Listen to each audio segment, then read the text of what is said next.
नमस्कार friends, Malik mathematical academy में आपका स्वागत है। फ्रेंड्स, फटाफट से लाइव आ जाइए, हमारे साथ जुड़ जाइए, फिर हम आज के सेशन को स्टार्ट करेंगे। फ्रेंड्स, लाइव आने के बाद वीडियो को लाइक और शेयर कर देना भाई। लाइक करने से आपकी प्रेजेंस का पता लगेगा और जो शेयर करने से आपका जो फ्रेंड सर्कल है वो इस वीडियो का बेनिफिट उठा पाएगा। तो आ जाइए फ्रेंड्स, फटाफट से लाइव, फिर हम आज के सेशन को स्टार्ट करते हैं। आज मैं आपके लिए क्या लेकर आया हूँ उसके बारे में बात कर लेते हैं। आज हम डिस्कस करेंगे भाई CSIR NET mathematics June 2015 linear algebra part C lecture number first. आज का जो डिस्कशन का टॉपिक है, जून 2015 में जो CSIR नेट का एग्जाम हुआ था उसके अंदर जो पार्ट सी में लीनियर अलजेब्रा के जो क्वेश्चन आए थे, कुछ क्वेश्चंस का डिस्कशन इस लेक्चर में करेंगे, कुछ क्वेश्चंस का डिस्कशन बाकी जितने भी रिमेनिंग बचेंगे भाई नेक्स्ट लेक्चर के अंदर है, उन क्वेश्चंस को हमें डिस्कस करेंगे। ठीक है, ये हमारा डिस्कशन का टॉपिक है। स्टार्ट करने से पहले मैं मेरे बारे में छोटा सा इंट्रोडक्शन दे देता हूँ भाई, फिर हम क्लास को स्टार्ट करेंगे।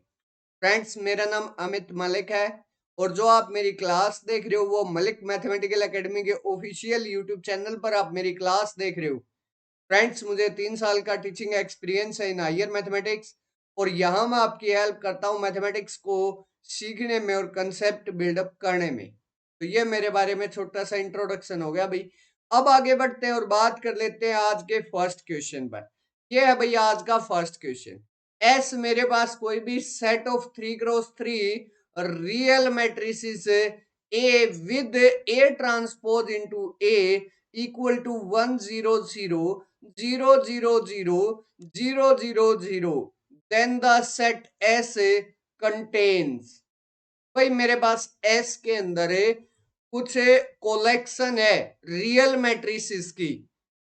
अच्छा, वो कलेक्शन कैसी है? जब मैं ए ट्रांसपोज मैट्रिक्स का ट्रांसपोज और खुद मैट्रिक्स की अगर मल्टीप्लीकेशन करूं तो वो मेरे पास क्या बनकर आती है भाई? 100 0 0 0 0 इसके बराबर आ जाती है भाई। ये मेरे पास एस के पास कलेक्शन है। क्लियर है कलेक्शन किस चीज की है? अब मेरे को ये बताना कि सेट एस के पास कौन कौन से मीन सेट एस के अंदर कौन कौन सी मैट्रिक्स कंटेन करती हैं। निलपोटेंट मैट्रिक्स, रैंक 1 की मैट्रिक्स, रैंक 2 की मैट्रिक्स, या फिर ए non zero skew symmetric matrix, इसके बारे में हमें बताना है। तो फटाफट से हमें डिस्कस कर लेते हैं भाई इसके बारे में। एक बात ध्यान से देखना भाई, मेरे पास क्या है, यहाँ ए ट्रांसपोज इंटू ए दिया गया है और मैं एक बात जानता हूं भाई, rank of A equal to मेरे पास क्या होता है, rank of A transpose into A, या फिर मैं ये बोल दूं rank of A into A transpose. ये तीनों बातें सेम होती हैं।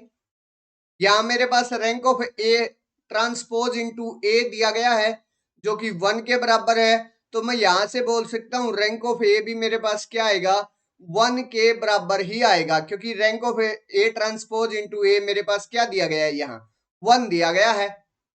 That's clear my point. तो अब यहां से हमें पता चल गया जो मैट्रिक्स ए है उसका जो रैंक आएगा वो 1 होगा। इस सेट एस की कलेक्शन के अंदर जितने भी मैट्रिसेस की कलेक्शन आएगी सबका जो रैंक होगा वो 1 होगा। तो मेरे पास सेकंड ऑप्शन करेक्ट हुआ भाई। थर्ड ऑप्शन मेरे पास रॉन्ग हो गया, क्योंकि यहाँ रैंक ऑफ ए और rank of A transpose into A मेरे पास डिफरेंट डिफरेंट हो जाता है, क्योंकि यहाँ बोला गया कि कोई मैट्रिक्स एस के अंदर कंटेन कर जाएगी जिसका जो रैंक होगा वो 2 हो जाएगा। ऐसी मेरे पास कोई मैट्रिक्स नहीं बनेगी, क्योंकि फिर मेरे पास rank of A transpose into A भी 2 के बराबर होना चाहिए था, लेकिन इसने क्या दिया हुआ है, 1 दिया हुआ है। तो वहां से हमारे पास क्या आ जाएगा भाई, एक कंट्राडिक्शन आ जाएगी। आगे बढ़ेंगे, ऑप्शन नंबर 4 पर बात करेंगे भाई। ये बोल रहा है कि a non zero skew symmetric matrix, क्या इस कलेक्शन के अंदर non zero skew symmetric matrix exist कर जाएगी? कभी भी नहीं करेगी। क्यों? क्योंकि मेरे पास non zero skew symmetric matrix का जो रैंक होता है वो कम से कम मेरे पास 2 होता है, मींस ए 1 है, कभी भी रैंक नहीं होता कोई भी स्क्यू सिमेट्रिक मैट्रिक्स है ओड ऑर्डर की उसका, अब यहां मेरे पास 2 रैंक होगा या फिर मेरे पास 0 होगा, और नॉन जीरो बोल दिया इसने तो रैंक मेरे पास 2 होगा, ना तो 1 के बराबर होगा, क्योंकि ओड नंबर के बराबर तो होता ही नहीं कभी भी रैंक स्क्यू सिमेट्रिक मैट्रिक्स का। That's clear. दैट्स वाई मेरे पास यहाँ जो भी स्क्यू सिमेट्रिक मैट्रिक्स आएगी उसका जो रैंक आएगा वो एटलीस्ट 2 आएगा, जिसकी वजह से मेरे पास चौथा ऑप्शन भी इनकरेक्ट हो गया भाई। लेकिन क्योंकि मेरे पास सेट एस की जो कलेक्शन है उसके अंदर तो जितनी भी मैट्रिक्स है उन सब की जो रैंक है वो किसके बराबर है, 1 के बराबर है, और वहां कम से कम 2 ऑर्डर की स्क्यू सिमेट्रिक मैट्रिक्स आएगी। दैट्स वाई मेरे पास वो भी रॉन्ग हो जाएगा। अब बात करते हैं निलपोटेंट मैट्रिक्स की। यस, निलपोटेंट मैट्रिक्स, क्या कोई निलपोटेंट मैट्रिक्स इसके अंदर कंटेन कर सकती है? यस कर सकती है जी। उसके लिए जस्ट एक एग्जांपल आपको शो कर दूं, क्योंकि मेरे को देर एग्जिस्ट बताना है ना यहाँ। अगर मेरे को फॉर ऑल के लिए बात करनी होती तो फिर मेरे पास यहाँ प्रॉब्लम क्रिएट होती। अब मेरे को ये बताना है the set S contains a nilpotent matrix, क्या इस सेट एस के पास कोई निलपोटेंट मैट्रिक्स एग्जिस्ट करती है या नहीं करती, जस्ट मेरे को इतना सा बताना है। अगर मैं एक निलपोटेंट मैट्रिक्स शो कर दूं जो सेट एस के अंदर आती है तो मेरा काम बन जाएगा भाई। अब यहाँ एग्जाम्पल है, मैं शो कर सकते हैं क्योंकि देर एग्जिस्ट पूछा गया है। अगर यहाँ देर एग्जिस्ट की बजाय फॉर ऑल के लिए बात करता फिर मेरे को प्रॉब्लम आती, फिर मैं ऐसा नहीं बोल पाता। लेकिन अब मेरे पास there exist the set S contains a nilpotent matrix, क्या कोई एक निलपोटेंट मैट्रिक्स कोई एक एग्जिस्ट करती है यहाँ, बस ये पूछा गया। तो उसके लिए मैं एक एग्जाम्पल बना देता हूं भाई। ये रहा भाई एग्जाम्पल 3x3 ऑर्डर का 0 0 1 0 0 0 0 0 0। ये मैं ए मैट्रिक्स मान लेता हूं या ए का ट्रांसपोज मान लीजिए भाई, मर्जी आपकी है। और अगर ए की बात करें तो ये आ जाएगा मेरे पास 0 0 0 0 0 0 और यहाँ 1 0 0 ये आ जाएगा। और अब मेरे पास ए ट्रांसपोज इंटू ए की अगर मैं बात करूं तो वो मेरे पास किसके बराबर आएगा, आप प्रोडक्ट करके देख लेना, यही मैट्रिक्स मेरे पास बनकर आएगी भाई। दैट्स क्लियर, यही मैट्रिक्स आएगी। तो मेरे पास ये जो ए मैट्रिक्स थी वो किसके अंदर कंटेन कर गई, एस के अंदर लाई कर गई। और एस ए मेरे पास कैसी है, निलपोटेंट मैट्रिक्स है, क्योंकि strictly upper triangular sorry strictly lower triangular matrix, ये तो ये मैट्रिक्स हुई ना, तो स्ट्रिक्टली लोअर ट्रायंगुलर मैट्रिक्स है। और जो स्ट्रिक्टली लोअर ट्रायंगुलर मैट्रिक्स होते हैं वो कैसी होती है, क्या होती है, निलपोटेंट मैट्रिक्स होती है। तो यहां से मेरे पास काम बन गया मेरा, तो फर्स्ट ऑप्शन मेरे पास करेक्ट हो गया भाई इसका। That's clear. तो इस क्वेश्चन के जो आंसर हैं वो first option and second option correct आए हैं भाई, और थर्ड और फोर्थ जो ऑप्शन है वो इनकरेक्ट है भाई। डाउट लगे तो आप लोग कमेंट सेक्शन में मेरे से पूछ सकते हो भाई, अदरवाइज आगे बढ़ेंगे भाई। First and second option correct है भाई, फर्स्ट एंड सेकंड ऑप्शन।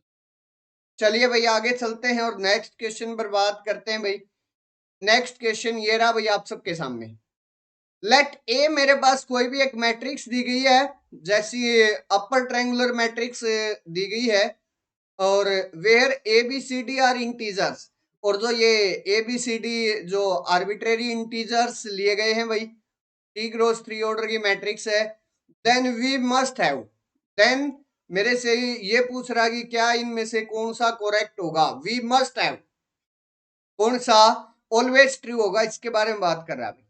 देखना भाई मेरे पास क्या है, अगर मेरे पास यहाँ ए नॉन जीरो ले लेते हैं हम, तो देर इज ए पोलिनोमियल, क्या वहां एक पोलिनोमियल मेरे को मेरा एग्जिस्ट कर जाएगा जो कि क्यू एक्स के अंदर हो, मतलब रेशनल पोलिनोमियल हो।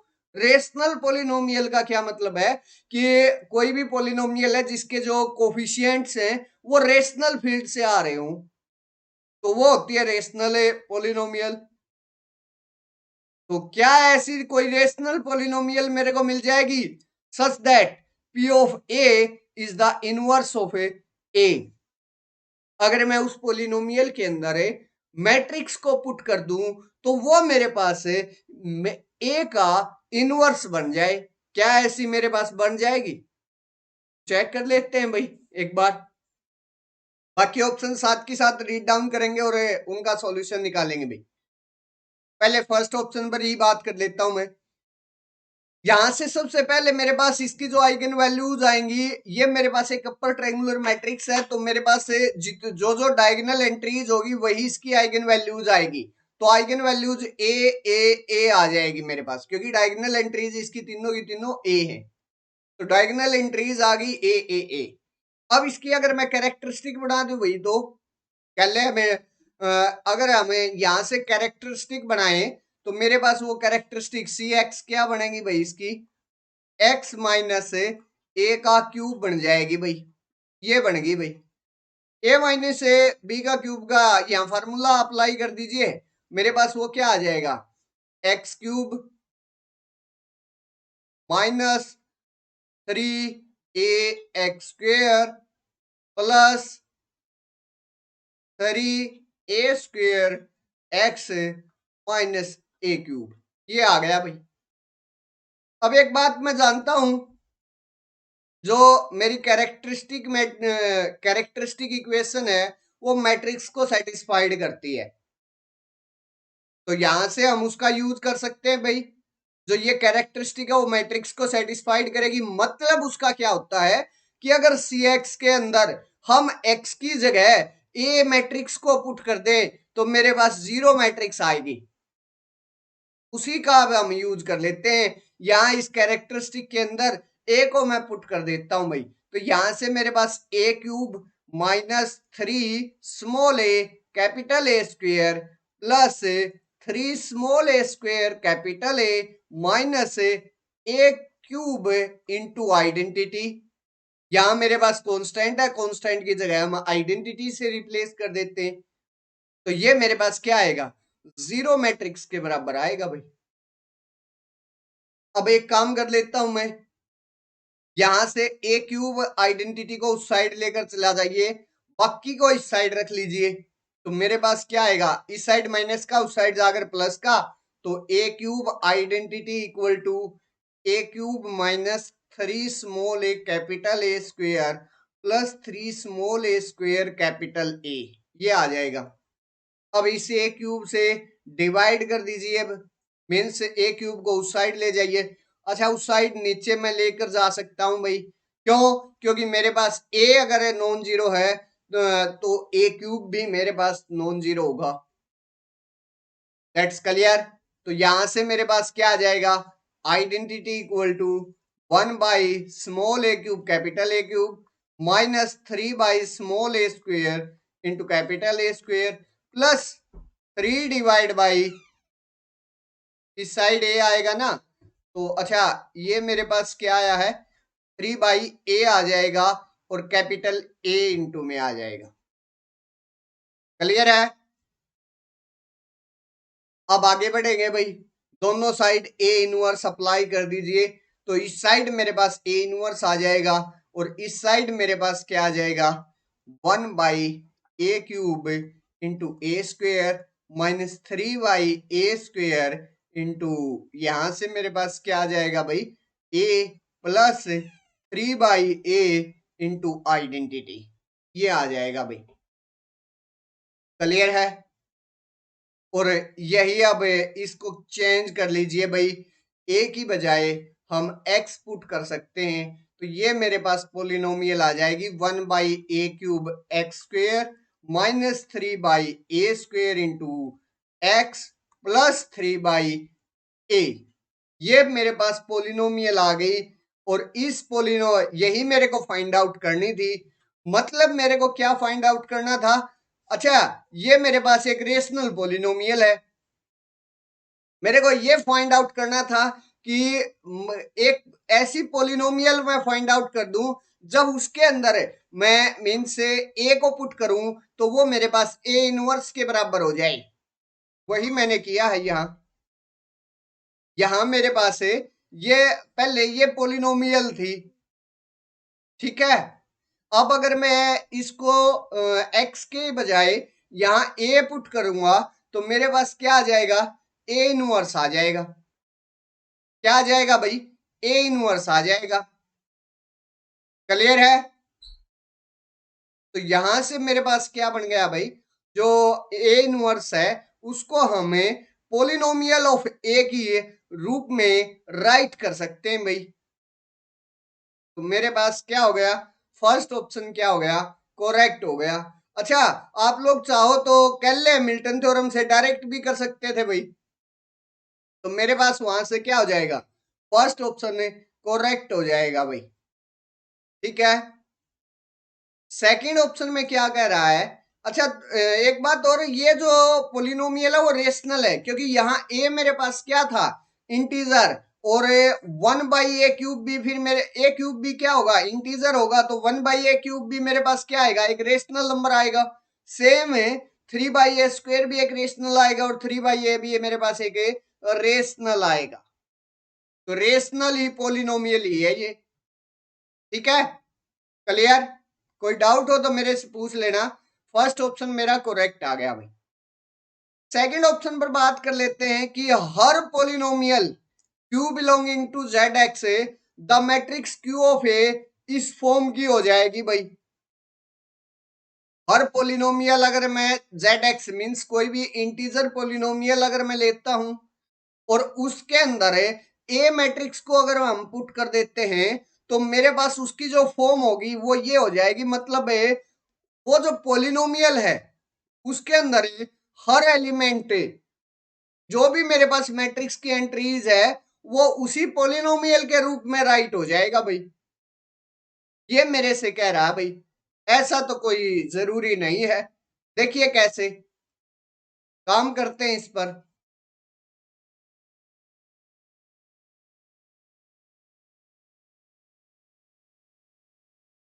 एक बार थोड़ी सी जगह बना लेता हूं भाई मैं, फिर इस पर काम करना स्टार्ट करूंगा भाई।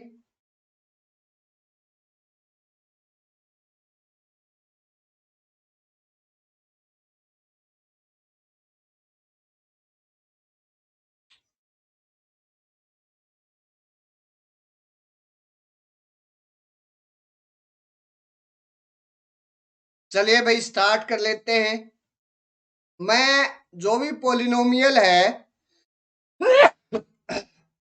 सॉरी, जो P ऑफ X है उसको क्या मान लेता हूं भाई, x+1 मान लेता हूं। अब मेरे पास अगर P ऑफ X है, x+1 है, तो अगर पोलिनोमियल मान ली भाई, अच्छा इसके जो कोफिशिएंट है वो मेरे पास इंटीजर है, तो ये इंटीजर पोलिनोमियल है। अब क्या करता हूं, इसके अंदर मैट्रिक्स पुट करता हूं, तो वो आएगी मेरे पास a, P ऑफ A, और वो मेरे पास यहाँ क्या हो जाएगी भाई, a प्लस आइडेंटिटी हो जाएगी। दैट्स क्लियर माई पॉइंट, क्योंकि वन को हम क्या, वन इंटू आइडेंटिटी मेरे पास आता है। P ऑफ A को a प्लस आइडेंटिटी, क्योंकि किसी भी मैट्रिक्स के अंदर हमें ओनली वन थोड़ी ऐड कर सकते हैं, क्योंकि जब हमारा एडिशन कंपेटिबल होता है वो कब होता है, जब मेरे पास दोनों का ऑर्डर जो है वो सेम होगा। और a मेरे पास यहाँ 3x3 ऑर्डर की मैट्रिक्स दी गई है, तो I भी मेरे पास यहाँ आइडेंटिटी मेरे को लेकर आना पड़ेगा, वो भी 3x3 ऑर्डर की, तभी मेरे पास इसका जो है एडिशन है वो मीन्स करेक्ट हो पाएगा, कंपेटिबल हो पाएगा। That's clear. इसलिए हम इसको आइडेंटिटी, जो भी कांस्टेंट वैल्यू है उसको आइडेंटिटी से रिप्लेस करते हैं उस ऑर्डर की। क्लियर है। आगे बढ़ते हैं भाई।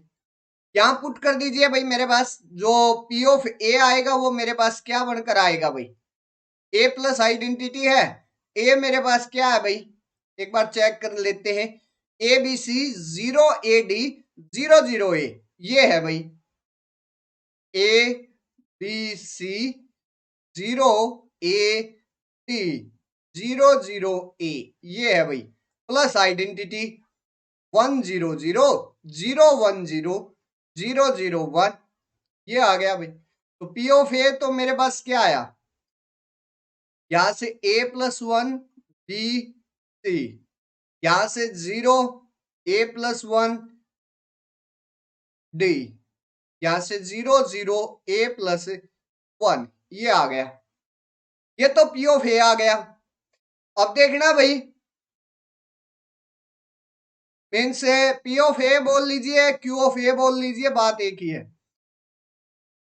अब किसके इक्वल शो करना था? Q of A, Q of B, Q of C के। ये एंट्रीज के अंदर है, मीन्स वो पोलिनोमियल अप्लाई हो जाएगी। एंट्रीज में अगर मैं अप्लाई करूं तो मेरे पास यहाँ पी ऑफ ए अगर मैं अप्लाई कर रहा हूं, भाई यहाँ उसने क्यू दिया है, मैंने पी मान लिया, कोई दिक्कत नहीं है। आप चाहो तो यहाँ क्यू भी ले सकते हो भाई, क्यू रख लीजिए, कोई कंफ्यूजन ना हो भाई कि मैंने पी क्यों लिया, उन्होंने तो क्यू दिया था, जस्ट वो एक नोटेशन है, ठीक है।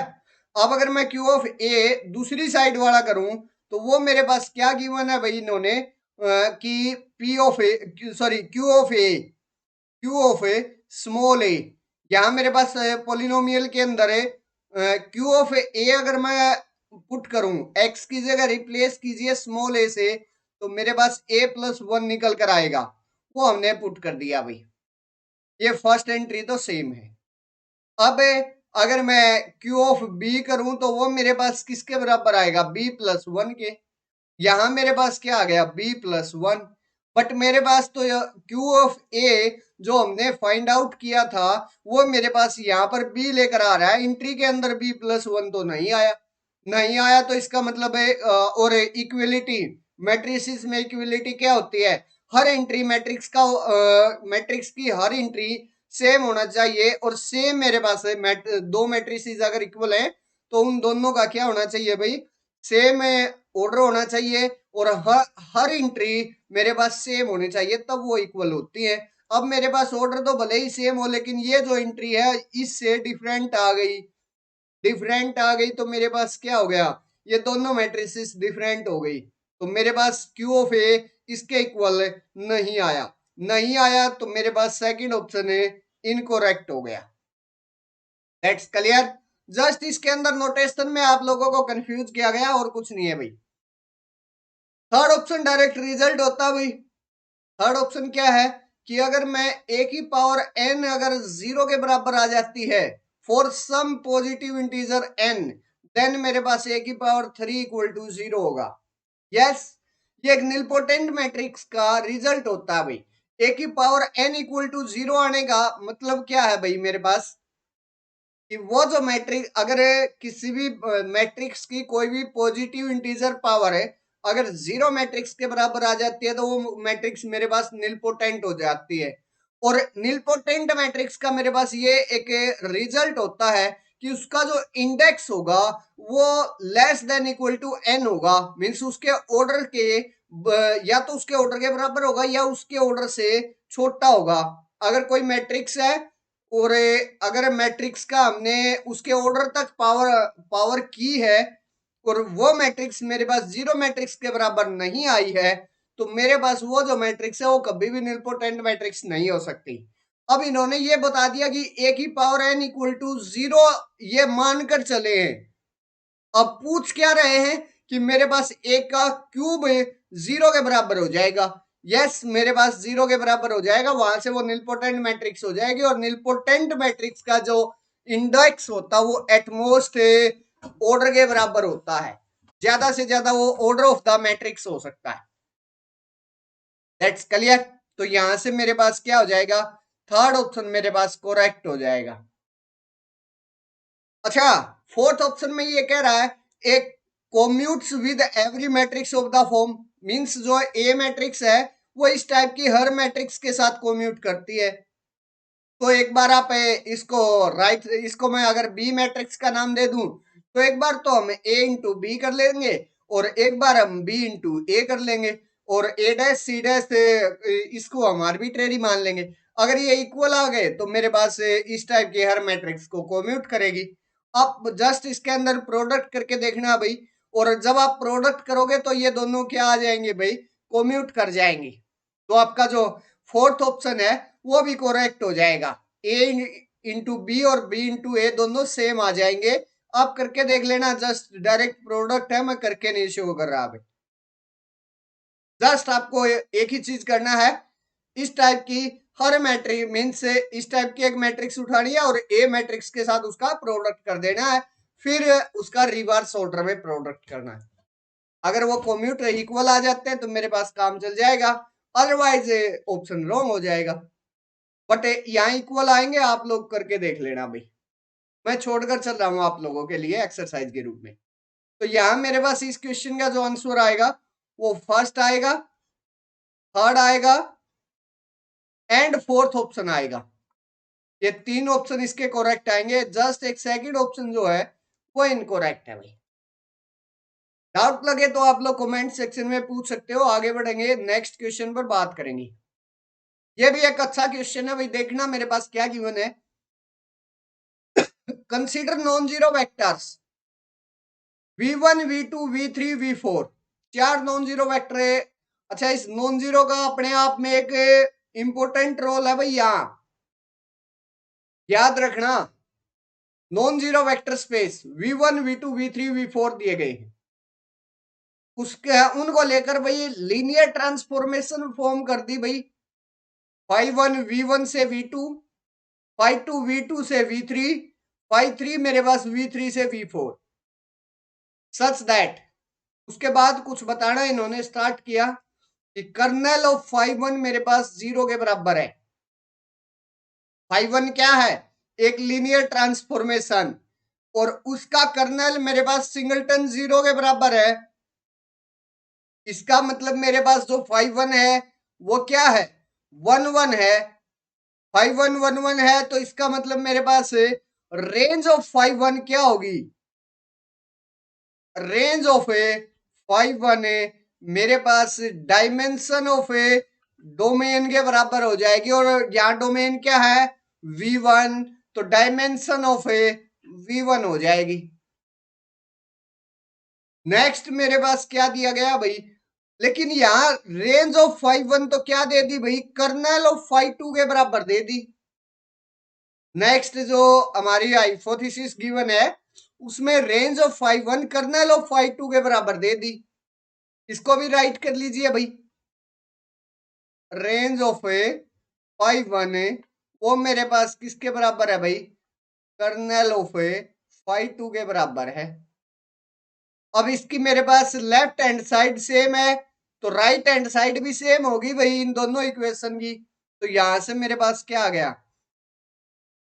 Dimension of v1 equal to kernel of A five two आ गया। अब कर्नल ऑफ फाइव टू को हम क्या राइट कर सकते हैं भाई?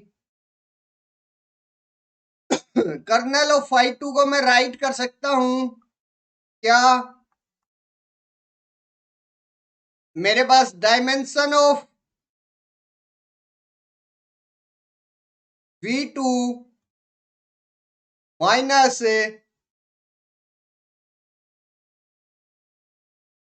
Range space of five two. जब डायमेंशन ऑफ v2 में से हम range space of five two को रिमूव कर देंगे तो मेरे पास कर्नल ऑफ फाइव टू बच जाएगा।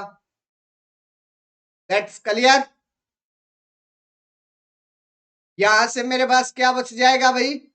कर्नल ऑफ फाइव टू बच जाएगा।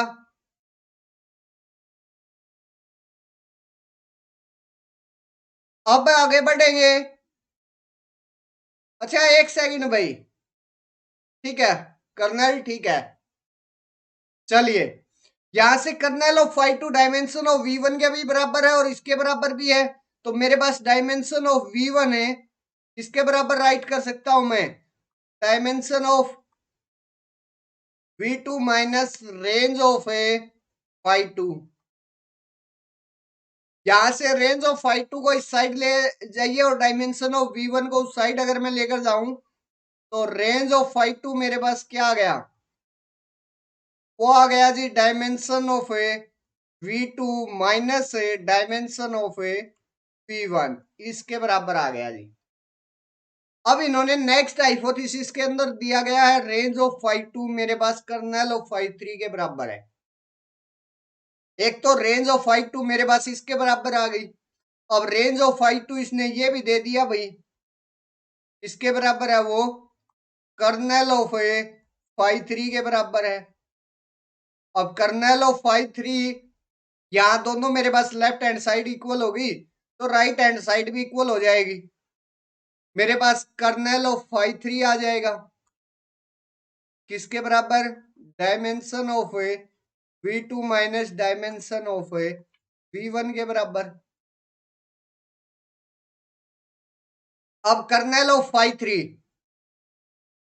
मेरे पास किसके बराबर होता है, कर्नेल ऑफ फाइव थ्री मेरे पास हो जाएगा dimension of V three minus A range space of five three के बराबर हो जाएगा। तो यहां से राइट कर लेते हैं, कर्नेल ऑफ फाइव थ्री मेरे पास किसके बराबर हो जाएगा भाई, दूसरा dimension of V three minus range space of five three के बराबर हो जाएगा। अब यहां मेरे पास दो, फिर से लेफ्ट हैंड साइड सेम है तो राइट हैंड साइड भी सेम हो जाएगी। मेरे पास क्या आ जाएगा, dimension of V two minus dimension of V one equal to dimension of V three minus range of five three के बराबर आ जाएगा। अब रेंज ऑफ फाइव थ्री को इस साइड ले आइए और इनको इस साइड लेकर चले जाइए और साइन चेंज कर दीजिए, क्योंकि इक्विलिटी चेंज होगी तो साइन भी चेंज होंगे भाई।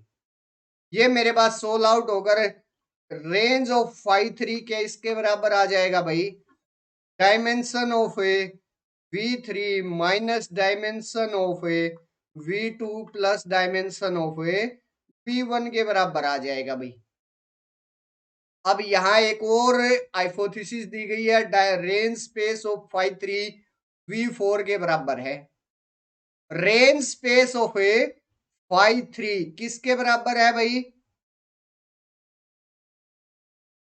वी फोर के बराबर है। और वी फोर मीन्स यहां से फिर मेरे पास क्या हो जाएगा, ये मेरे पास किसके बराबर हो जाएगी,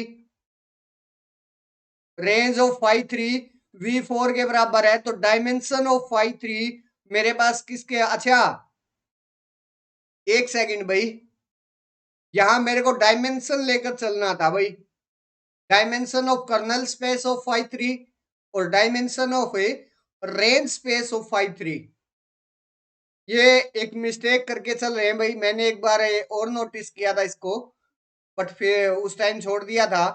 यहाँ क्या लेना है भाई, dimension of kernel of five two, क्योंकि मेरे को dimension of A V I पर काम करना है ना।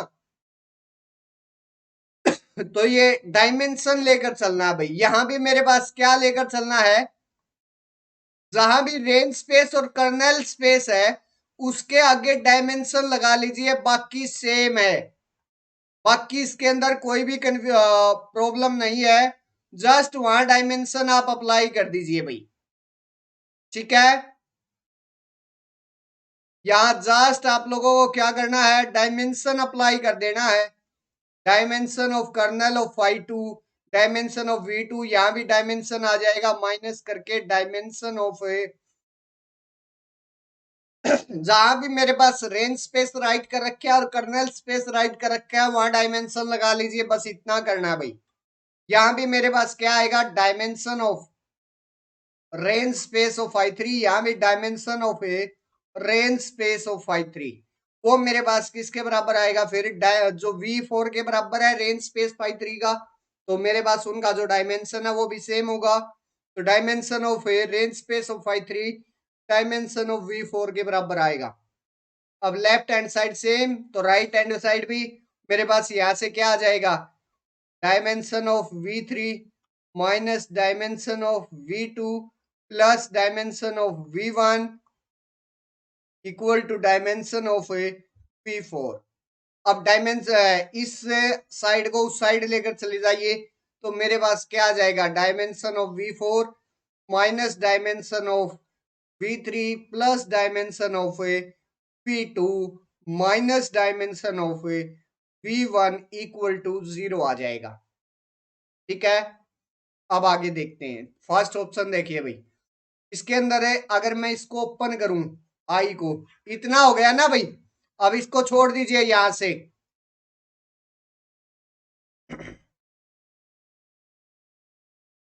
अब इसको मैं साफ कर देता हूं, ये सबको समझ आ गया तो भाई इस क्वेश्चन के आगे अब कुछ भी नहीं बचा। देखना भैया भाई क्या दिया गया है। फर्स्ट ऑप्शन को अगर हम ओपन करें तो मेरे पास यही मिलेगा आप लोगों को। I1 से लेकर 4 तक है,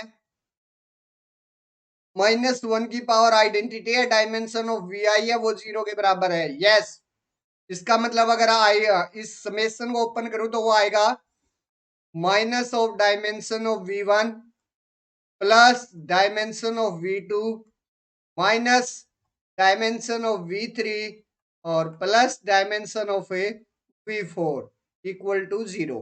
यस, यही मेरे पास आया है, आप चेक कर सकते हो भाई। तो मेरे पास क्या हो गया, फर्स्ट ऑप्शन करेक्ट हो गया।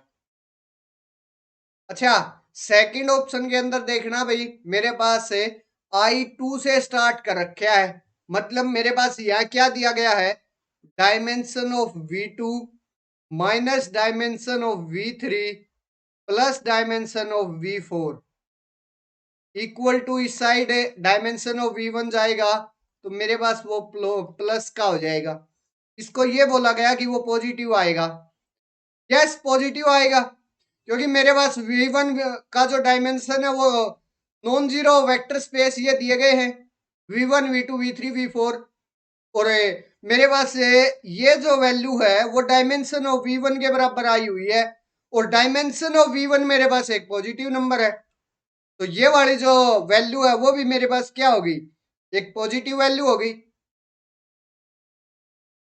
तो यहां से मेरे पास सेकंड ऑप्शन भी क्या हो गया, करेक्ट हो गया। थर्ड ऑप्शन गलत हो जाएगा क्योंकि I इक्वल टू 1 to 4 है, -1 की power identity dimension of V I को लेस देन 0 बोला गया, बट वो तो मेरे पास इक्वल टू 0 आया।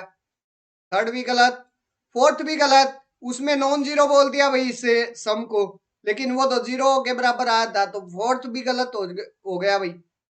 यहाँ जस्ट मेरे पास दो ही आंसर करेक्ट होंगे भाई, फर्स्ट एंड सेकंड ऑप्शन। हाँ, इसको थोड़ा सा कैलकुलेट करना थोड़ा सा टिपिकल था। अगर आप लोग थोड़ी सी भी लीनियर ट्रांसफॉर्मेशन की अगर बेसिक्स जानते हो तो आराम से इस क्वेश्चन को सोल्व आउट कर पाओगे और वहां से फर्स्ट एंड सेकंड ऑप्शन को करेक्ट कर पाओगे भाई। फिर भी डाउट लगे तो आप कमेंट सेक्शन में पूछ सकते हो भाई। आगे बढ़ेंगे। नेक्स्ट क्वेश्चन मेरे पास क्या है, ये रहा भाई आप सबके लिए।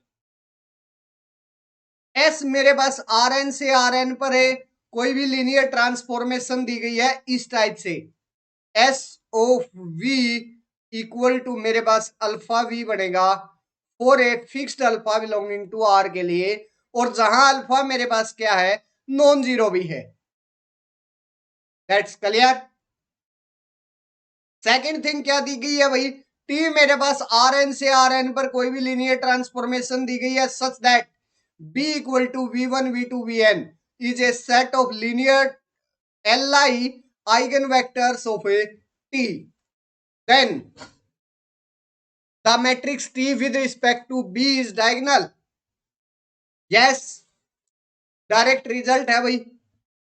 कोई भी मैट्रिक्स है वो अगर डायगोनलाइजेबल है या फिर उसके N L I eigen vector आए हुए हैं और उनके विद रिस्पेक्ट अगर उस लीनियर ट्रांसफॉर्मेशन की हम मैट्रिक्स बनाते हैं तो मेरे पास ऑलवेज क्या बनती है, डायगोनल मैट्रिक्स बनती है, और डायगोनल पर क्या आएंगी, उसकी सारी की सारी आइगन वैल्यूज आती हैं।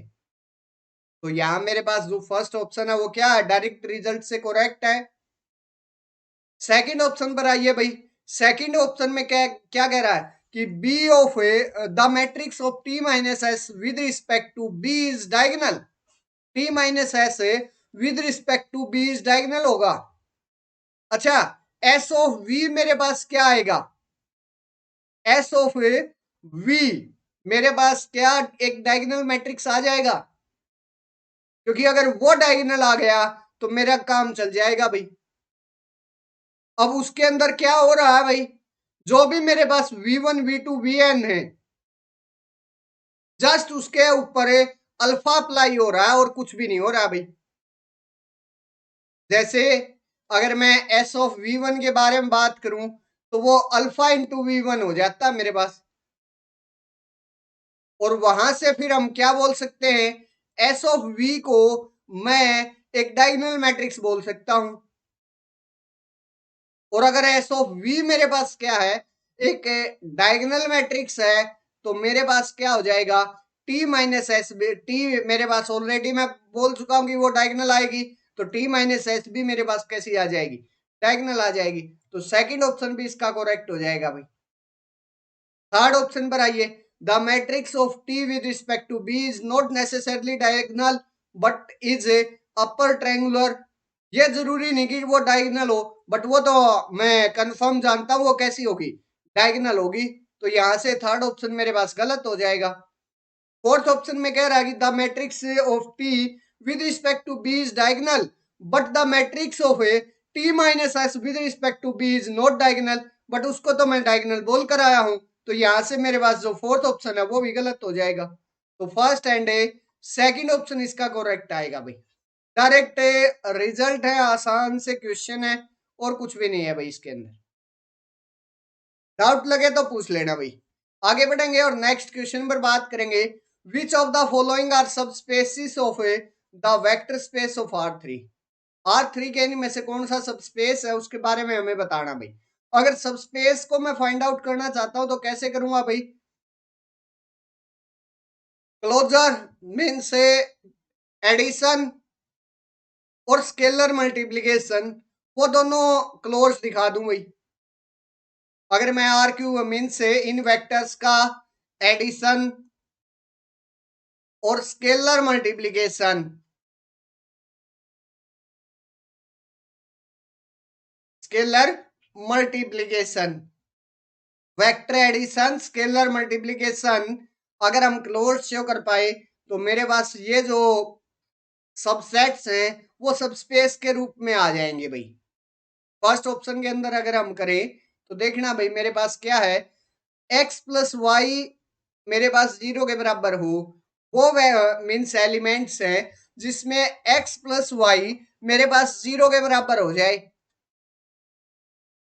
तो अगर मेरे पास अब वेक्टर एडिशन शो करना है तो दो वेक्टर्स लूंगा भाई, किस टाइप के, जिनका मेरे पास जो सम है वो 0 के बराबर आए, मतलब x1 x2 x3।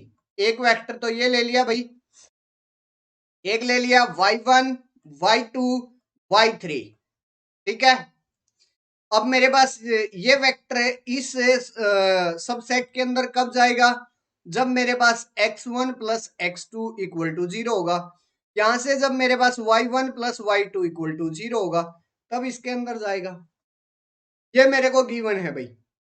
अब इन दोनों का सम करूंगा, अगर मैंने दोनों का सम किया तो मेरे पास कोऑर्डिनेट वाइज सम हो जाएगा, x1 plus x2, sorry y1 आएगा यहाँ, x1 plus y1 x2 plus y2 और x3 प्लस y3 ये आ जाएगा।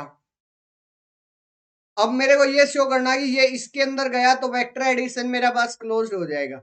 उसके लिए मैं क्या करूंगा भाई, x1 plus y1 plus x2 plus y2 equal to 0 show करूंगा भाई।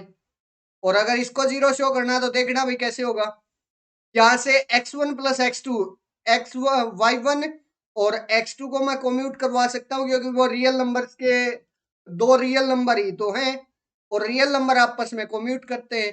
तो यहां से मैं विद रिस्पेक्ट टू एडिशन तो x1 plus x2 plus y1 plus y2 इसको राइट कर सकता हूं। ये वैल्यू मेरे पास यहां से 0 आ गई और ये वैल्यू y1 प्लस y2 0 यहां से आ गया, तो मेरे पास ये सम 0 के बराबर आ गया। तो वेक्टर एडिशन तो ओड हो गया भाई। स्केलर मल्टीप्लीकेशन, अल्फा से मल्टीप्लाई कीजिए, मेरे पास क्या आएगा, alpha x1 alpha x2 alpha x3, ये वेक्टर आ जाएगा। अब मेरे पास x1 प्लस x2 पहले ही 0 के बराबर दिया गया है, ये वेक्टर मैं इस वेक्टर के अंदर शो करना चाहता हूं तो क्या कर लूं भाई, इसको 0 पुट कर दूं तो alpha x1 plus alpha x2 इसको 0 लेकर आना है, तो यहां से अल्फा को कॉमन निकाल लीजिए, मेरे पास x1 प्लस x2 आ जाएगा, और x1 प्लस x2 मेरे पास 0 के बराबर है, ये गिवन रहा भाई, तो यहां से अल्फा इंटू 0 आ जाएगा जो कि 0 के बराबर हो जाएगा। तो वेक्टर एडिशन और स्केलर मल्टीप्लीकेशन दोनों मेरे पास सेटिस्फाइड कर गए, तो पहला ऑप्शन मेरे पास क्या हो गया भाई, वेक्टर स्पेस हो बन गया आर क्यूब का। सेम वे से अगर आप करोगे तो सेकंड भी मेरे पास क्या बन जाएगा, वेक्टर स्पेस बन जाएगा भाई। बिल्कुल सेम करना है और कुछ नहीं करना उसके। यहाँ मेरे पास x प्लस वाई था, वहां x माइनस वाई कर देना है आप लोगों को, बाकी कुछ भी नहीं करना भाई। आगे बढ़ेंगे, थर्ड और फोर्थ ऑप्शन पर करेंगे भाई। थर्ड और फोर्थ ऑप्शन के अंदर एक बार देखना भाई, मेरे पास वो वेक्टर्स आ रहे हैं इसके अंदर है जिनका जो सम है, पहले दो कोऑर्डिनेट्स का जो सम है वो 1 के बराबर आता हो। मान लिया भाई मैंने, एक तो है x1 x2 x3, ये मेरे पास इसके अंदर गया है, एक गया है y1 y2 y3, ये इसके अंदर गया है। अब x1 plus x2 equal to 1 आएगा, y1 plus y2 equal to 1 आएगा। सम कीजिए भाई, मेरे को तो सम को क्या दिखाना है भाई, वेक्टर एडिशन होल्ड करना चाहिए, इसके अंदर क्लोज आना चाहिए, तो इन दोनों का सम कीजिए, मेरे पास क्या आ जाएगा, x1 plus y1 x2 plus y2 coma x3 plus y3, ये आ जाएगा भाई। अब अगर ये इसके अंदर जाना चाहता तो मेरे पास क्या आएगा, x1 plus y1 plus x2 plus y2, वो मेरे पास 1 के बराबर आना चाहिए, लेकिन वो तो मेरे पास किसके बराबर आएगा, 2 के बराबर आएगा। कैसे, कोम्यूट करवाइए भाई इसको, x1 प्लस x2 राइट कीजिए, यहां से y1 प्लस y2 राइट कर लीजिए, ये मेरे पास 1 के बराबर है, ये मेरे पास 1 के बराबर है, तो 1 प्लस 1 मेरे पास 2 के बराबर हो जाएगा। तो ये वेक्टर मेरे पास से पहले दो कोऑर्डिनेट्स का समय 2 के बराबर आया, लेकिन अगर 1 के बराबर आता तब इस वेक्टर इस सबसेट के अंदर जाता, तो यहां से मेरे पास ये जो वेक्टर है इस सबसेट के अंदर नहीं गया, इसका मतलब वेक्टर एडिशन मेरे पास होल्ड नहीं हुआ, तो थर्ड ऑप्शन मेरे पास रॉन्ग हो जाएगा। सेम वे से मेरे पास जो फोर्थ ऑप्शन है वो भी मेरे पास गलत हो जाएगा भाई। That's clear. तो यहां मेरे पास है फर्स्ट एंड सेकंड जो ऑप्शन है वही करेक्ट हो पाएगा, वही मेरे पास क्या बना पाएगा भाई, सब स्पेस फॉर्म कर पाएगा आर क्यूब का। क्लियर है, डाउट लगे, कंफ्यूजन हो तो आप लोग मेरे से कमेंट सेक्शन के अंदर पूछ सकते हो भाई। फर्स्ट एंड सेकंड ऑप्शन इसका करेक्ट आया है। क्लियर है, चलिए भाई आगे बढ़ेंगे और फिर आज के लेक्चर का एंड करेंगे भाई। आज का ये लास्ट क्वेश्चन था, आप लोग चाहो तो मुझे टेलीग्राम चैनल पर फॉलो कर सकते हो, ये मेरा टेलीग्राम चैनल है मलिक मैथमेटिकल एकेडमी के नाम से, मेरी सारी क्लासेस की इंफॉर्मेशन यही आती है, आप लोग यहाँ जाकर मुझे फॉलो कर सकते हो। अगर आपको चाहो तो मुझे व्हाट्सएप ग्रुप पर भी फॉलो कर सकते हो, तो लिंक है वो डिस्क्रिप्शन बॉक्स में आप लोगों को मिल जाएगा। व्हाट्सएप ग्रुप के अंदर आप लोगों को एक बेनिफिट ये है, आपके जो भी डाउट्स वगैरह वो एक दूसरे के साथ शेयर आप वहां कर सकते हो। लिंक डिस्क्रिप्शन बॉक्स में मिलेगा भाई, दोनों का मिल जाएगा। अगर आपको ये मेरा सेशन अच्छा लगा तो प्लीज वीडियो को लाइक करें, वीडियो को शेयर करें, साथ के साथ चैनल को भी सब्सक्राइब कर लीजिए और बेल आइकन भी प्रेस कर लीजिए, ताकि मेरी जो न्यू कमिंग वीडियो है उसका भी नोटिफिकेशन आप लोगों को मिल सके। तो फ्रेंड्स इस सेशन में बस इतना ही, मिलते हैं नेक्स्ट सेशन में, तब तक के लिए bye bye friends, thank you, take care.